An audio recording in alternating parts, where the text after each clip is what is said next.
Good morning, everyone. Bonjour à tous. I'm Perrin Beatty, President and CEO of the Canadian Chamber of Commerce, and it's my pleasure to welcome you to our annual Women in Business Summit. Bienvenue au Sommet des Femmes en Affaires. Now, we're meeting on a virtual platform today, but I want to begin today's event by recognizing the Indigenous peoples of all the lands that we're on today from coast to coast to coast. I want to acknowledge the ancestral territory of the Inuit, Métis, and First Nations people, and to celebrate the importance of the land that we each call home. We do this to reaffirm our commitment and our responsibility to improving relationships between nations in a spirit of reconciliation and collaboration. For the third year in a row, our Women in Business Summit has brought together some of the most influential thought leaders, business executives, and entrepreneurs from across Canada to address one of the country's most important economic issues: gender parity in the workforce. Women continue to face unique barriers in the workplace, as well as systemic obstacles to equal access to economic opportunity. As a result of all of this, both women and Canada's economy as a whole are falling short of their potential. The data show a gendered Canadian economy. Women are overrepresented in low-paying jobs and sectors, and they're underrepresented in well-paid jobs in high-growth, high-impact sectors. In business, women face barriers including microaggressions, burnout, pay inequity, discrimination, insufficient opportunities for professional development and growth, and a lack of mentors and allies. This reality has contributed to some alarming trends, including the loss of women in senior roles. According to a recent report from McKinsey & Company, for every woman who's promoted to a senior management position, 2 are choosing to leave. This in turn causes a narrowing leadership pipeline that puts us at risk of losing the next generation of women leaders as well. The barriers to women in STEM fields and education is particularly pronounced.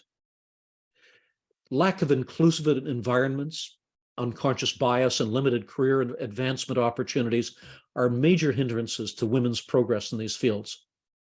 Now, that's especially troubling when we consider that many of these sectors are poised for incredible growth from the green and digital transformations being pursued by governments both here and around the world. Canadian women must share in these opportunities.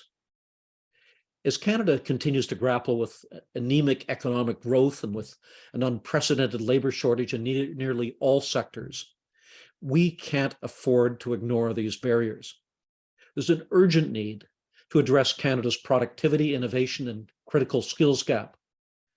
Our long-term growth and prosperity depend on our ability to maximize every Canadian's participation in our economy.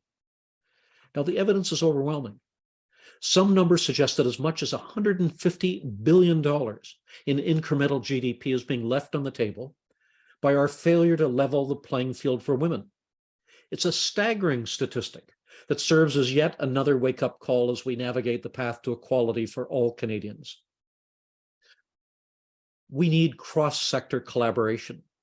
Many sectors have made remarkable progress in achieving gender parity by implementing inclusive policies, by fostering diverse talent pipelines, and by promoting mentorship programs. By sharing these strategies, we can all draw inspiration and drive our own progress and address industry and organization-specific challenges. Together with government policies that provide meaningful supports and investments, we can propel women's advancement right across the board. Today, we'll hear from inspiring Canadians with a deep understanding of the challenges facing women in business and in our economy at large. From women's participation in high-growth sectors and senior management, to leadership, to the experience of women entrepreneurs in traditionally male-dominated sectors, we'll be able to listen and to learn and to gather useful strategies and tools. It's important to understand that gender parity is not a women's issue. It's an economic one. To put the burden of addressing it on women alone is to risk the economic welfare of our country, and it does a great disservice to our fellow Canadians. Canada cannot achieve long-term sustainable growth and prosperity without recognizing, cultivating, and retaining women's talents. We all have a role, And we know that government and Canadian businesses can work together to create an inclusive, successful economy and thriving communities. So thank you everyone for joining us. We're all in store for a productive, inspiring day.